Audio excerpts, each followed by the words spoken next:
আমাদের মেইন যে মার্কেট, আমাদের অলমোস্ট 50%-এর উপরে আমরা ইউতে এক্সপোর্ট করে থাকি। এখন সব দেশের ট্যারিফের কারণে যখন রিডাকশনটা হবে, সবাই কিন্তু এখন থেকে they will try to realign মানে কোথায় সাপ্লাই করবে। So all this countries, for example যে শ্রীলঙ্কা $3 বিলিয়ন এক্সপোর্ট করে থাকে আমেরিকায়। তো they will face the same problem that we will face with reduce consumption.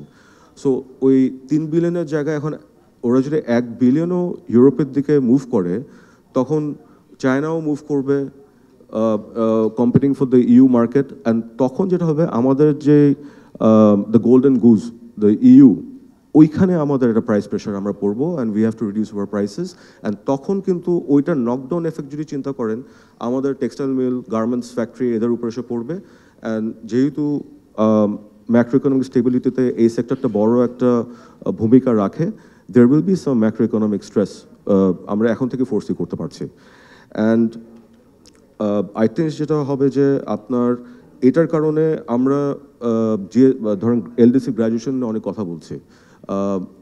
One of the strategies ওয়াজ আমরা man-made ফাইবারের দিকে এমফেসিস করব। অ্যান্ড এটার জন্য করার জন্য যে ব্যাকওয়ার্ড লিঙ্কেজ যে ইনভেস্টমেন্টটা লাগবে, ওটার কিন্তু এখন স্পেশালি এখন কারণ America was our main target, যে আমরা ব্যাকওয়ার্ড লিঙ্কেজ করে ভ্যালুয়েশন করে কটনের পাশাপাশি ম্যানমেড ফাইবারকে একটা diversified within the RMG sector একটা ডাইভার্সিফাইড এক্সপোর্ট করবো আমরা।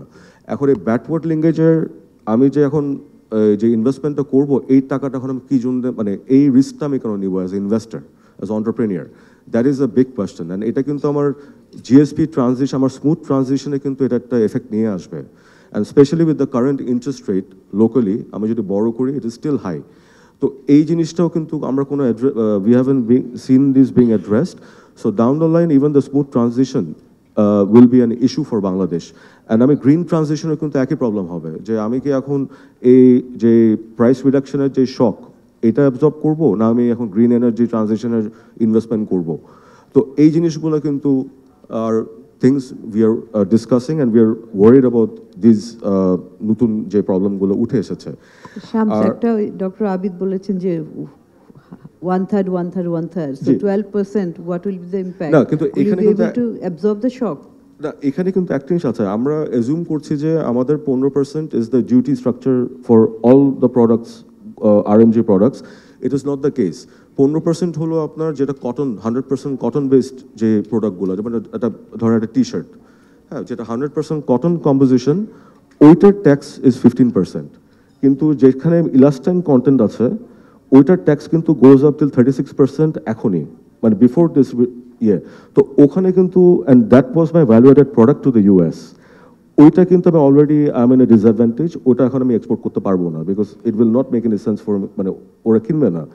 অ্যান্ড হোয়াট দ্য ব্র্যান্ডের যেটা করবে, বিকজ এখনও 3 মাস আছে, যে মানে ধরেন আমরা একটা ব্রিদিং টাইম পেয়েছি, কিন্তু ওই নেগোসিয়েশনের আউটকামটা কী হবে ওইটার উপর ওরা অ্যাজিউম করবে, কারণ আমার সিজন কিন্তু জুলাই থেকে আমাকে অর্ডার দেওয়া শুরু করবে।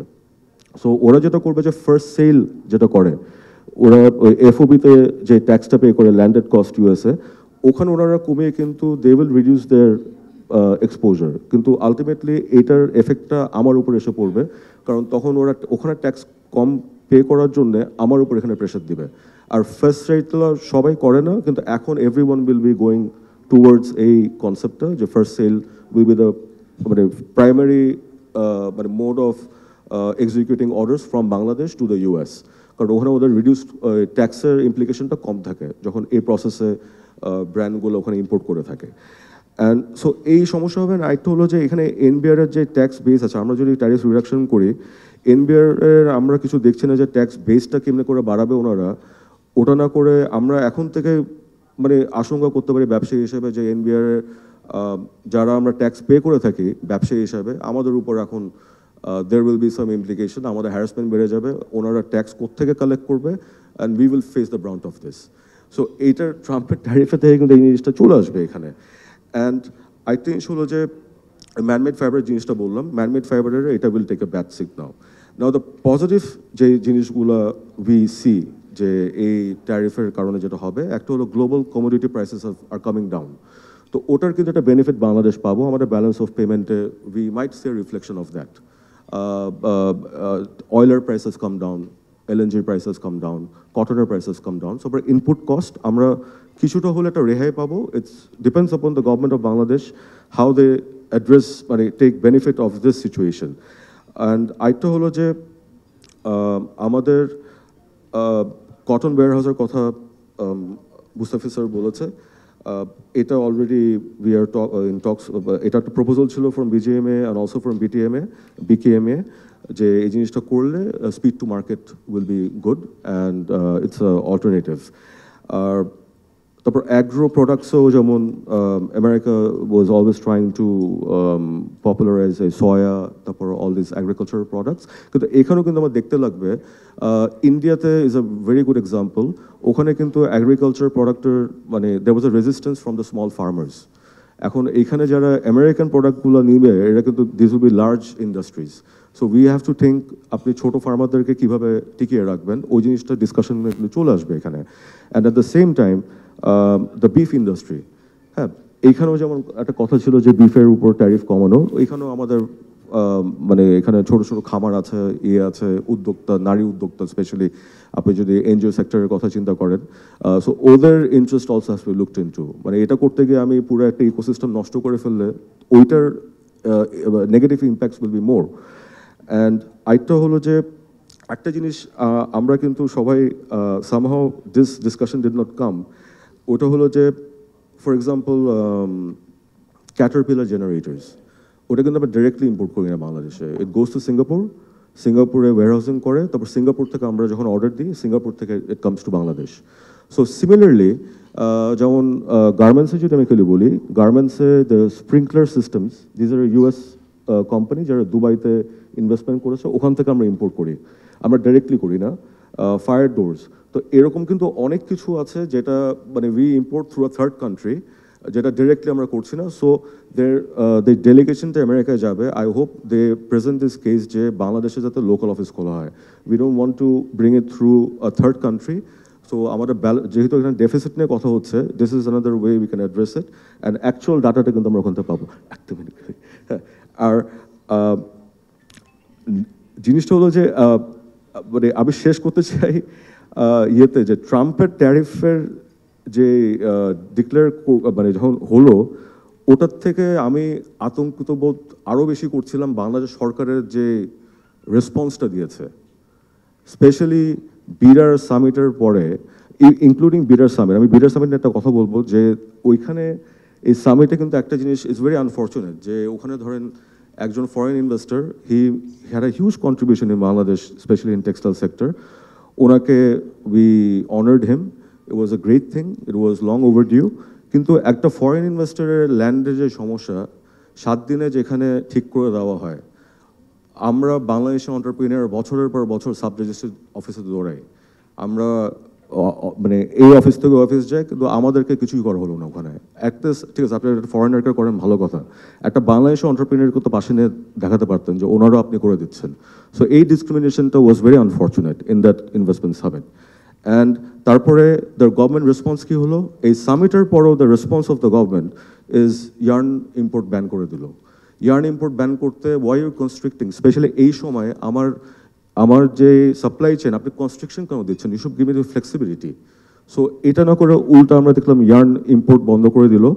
অ্যান্ড এখানে আমরা 10 বছরে যদি নিউজ পেপার ঘাটেন, এখানে দ্য স্পিনার্স কীভাবে একটা কার্টেল করে প্রাইস ইনফ্লেশন করে, we can all know that.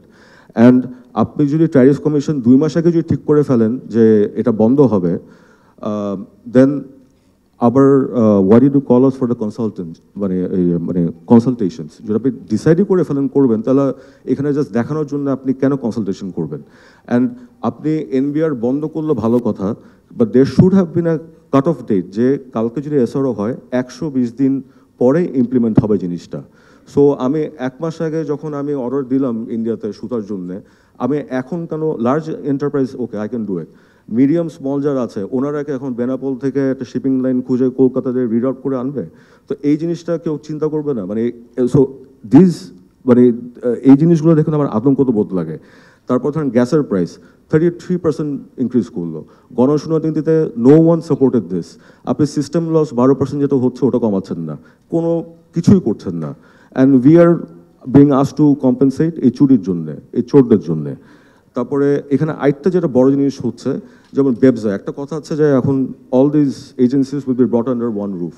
দেখেন, BEPZA is the only successful government organ in Bangladesh who has attracted investment. আপনি ওটাকে এখন বিডার মধ্যে নিয়ে, বেজার মধ্যে, এগুলো সব একত্রিত করে you will turn it into a, মানে একটা মানে সরকারি একটা ইউনিয়ন অফিসের মতন you will turn it into. আমরা যারা ইনভেস্টার, যারা আমরা, বেজারও জায়গা আছে, ব্যবসারও জায়গা থাকে। আমরা ব্যবসায় যাই কেন? আমরা why do we go to ব্যবসা? বিকজ উই নো ওখানে একটা one stop service pi, it works. So ওইটাকে, একটা ভালো জিনিসকে কেন আপনি ধ্বংস করবেন? সো এই জিনিসটা আই থিঙ্ক সরকার যে পদক্ষেপটা, যেটা কথা হচ্ছে, this things should stop. And আমি শেষ করতে চাই একটা কথা বলে, যে লজিস্টিক্স, যেমন ভিয়েতনামে যে ট্যারিফটা ইম্পোজ করা হয়েছে, ওনারা কিন্তু লজিস্টিক্যাল সাপোর্ট দিয়ে এটাকে দে উইল ওভারকাম। আমাদের এখানে এখনও পোর্ট, যেমন Chittagong port authority operates the port, does everything, is inefficient, and only Bangladesh and Myanmar are the only two countries in the world who does this. So আপনারা এগুলা আউটসোর্সের কোনো, we have seen no steps by the government, কারণ এরকম একটা situation হবে, there is no মানে cohesive plan from the government, যেটা আমরা দেখছি, যেটা দেখে আমরা স্বস্তি বোধ করবো যে ট্রাম্পের যে ট্যারিফ যেটা দিল, এটাকে মোকাবেলা কেমনে করব। এর উল্টোটা হচ্ছে যে we are just getting more petrified. আর আমরা ভয় পাচ্ছি যে এইভাবে যদি হয়, তাহলে কিন্তু যতই আমরা মেজার্স নিই, it will not work. So hopefully the government will listen, and এখানে অনেক স্টেক হোল্ডার সবার থেকে মতামত নিয়ে যাতে ওনারা সামনে আগায়।